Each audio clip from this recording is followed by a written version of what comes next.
Before we start today's video, check out our merch shop, linked in the description down below. Use code Ahsoka in all caps to get $7 off your order. May the Force be with you, and enjoy the vid. Hello there.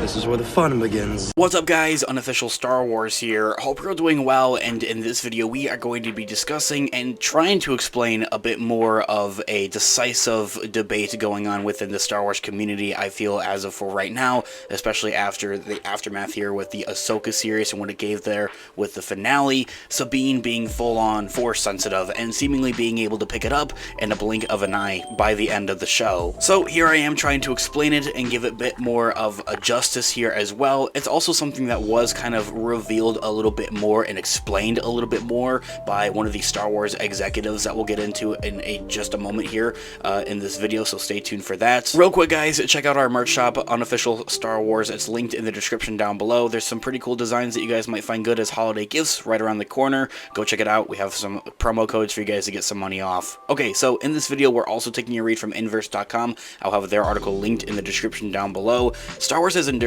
because so much of its world building has remained consistent over the decades. Sure, many elements have been fleshed out, like Obi-Wan's offhand mention of the Clone Wars and A New Hope becoming the basis of the prequels and several animated shows at that, but there's rarely anything in later works that directly retcons the basic premise. A Jedi in a new movie has the same basic powers as a Jedi in the old movies, the Force. So when Ahsoka, the Disney Plus show, suddenly changed everything that we thought we knew about how the Force works, fans were confused by the sudden shift. But now, showrunner and new Lucasfilm Chief Creative Officer Dave Filoni himself has defended the choice, claiming it's not really a change at all, and it's not all that random at the same time. In a recent conversation with Entertainment Weekly's Star Wars podcast, Dagobah Dispatch, Dave Filoni defended his choice and decision of making Sabine a Jedi Padawan, even though she's not necessarily Force sensitive throughout the show, but rather by the end. Very fundamentally, he reads, if you just pay attention to the films George Lucas made originally, you understand that the Force is an energy field created by all living things, he says. So the Force emanates from all of us and everything. Right, all living things. It surrounds us, it penetrates us, it binds the galaxy together. So she's not absent from the Force necessarily.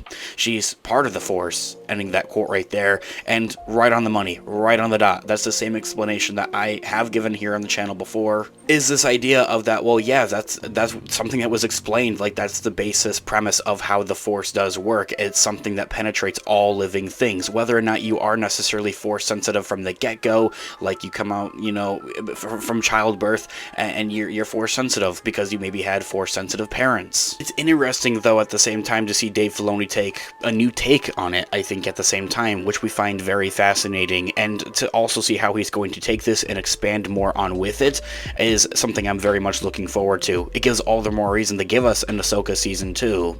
He also compared Jedi training to learning a skill, like martial arts or yoga, and that it's something that you can be taught even if you're not blessed with a naturally high midichlorian count, or a decent hand coordination, or Force sensitivity.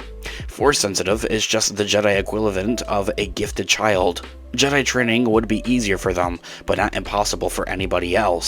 So then you're introducing this whole other idea of that, well, if you try hard enough and you train hard enough, you'll eventually be able to obtain the Force and be able to control it a little bit more, essentially, is what Filoni is trying to get at. It's this idea of a gifted child being born with Force sensitivity, as I had mentioned, that we're just so familiar with, and that anything else feels kind of wrong. So introducing this new idea from Dave Filoni himself and trying to bring justice to that is something that does need more explanation. It needs to be expanded on a little bit more, but in the basic premise of things, as I had mentioned earlier on, as into the Force surrounds and penetrates all living things, this is something that was explained from the get-go in the first, 20-30 minutes of A New Hope back in 1977, the original Star Wars. It's something I think that, well, would make sense if you explain it more, a little bit more, is all that I really need with it. Now, my hope and concern, though, however, is is that going forward and moving forward, we wouldn't see everybody, you know, just randomly using the Force all of a sudden, because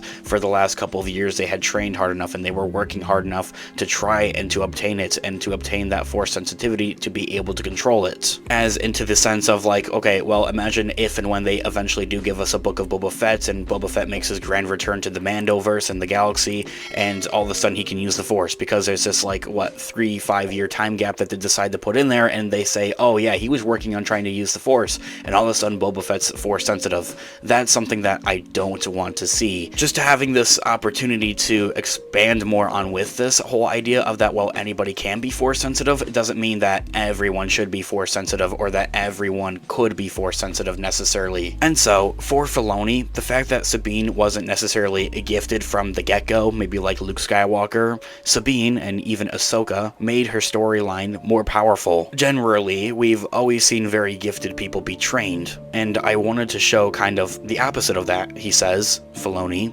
with the warning that if she achieves her potential, there's also the danger in that because of the way she is a warrior, she's prone to anger, and all things that make Ahsoka concerned could flare up.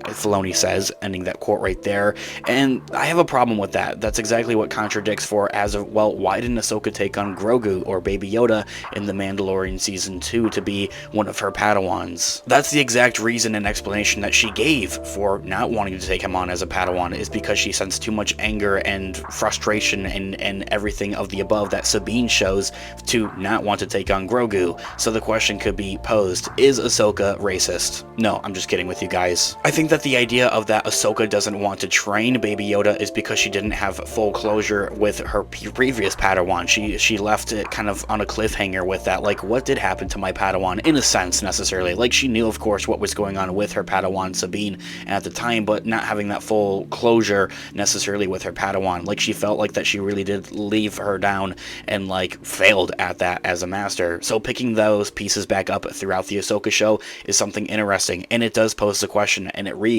brings it up, I think, at the same time as like, okay, so if given the opportunity again and presented with that opportunity again, would she take on Grogu as a Padawan alongside with Sabine? Or the other one, could we see Ezra take on Grogu as a Padawan? Potentially, maybe. Those are interesting things to see potentially in the future of the Star Wars franchise and within the Mandoverse especially, but I feel that The Mandalorian Season 3 brings kind of closure to anything to do with Grogu's Force training in the future, any of his Jedi training necessarily. It feels that he's going down the route of the Mandalorian fully and completely to a point. So seeing him train in the future is something that I would be very interested with seeing. Dave Filoni's perspective is interesting, of course, but it does imply that the Star Wars galaxy is teeming with middling hobbyist Jedi that we've never seen before. But whether or not you do like it or not, let me know down in the comments down below. At least now there's more of an explanation for how a Sabine went from zero to Jedi hero.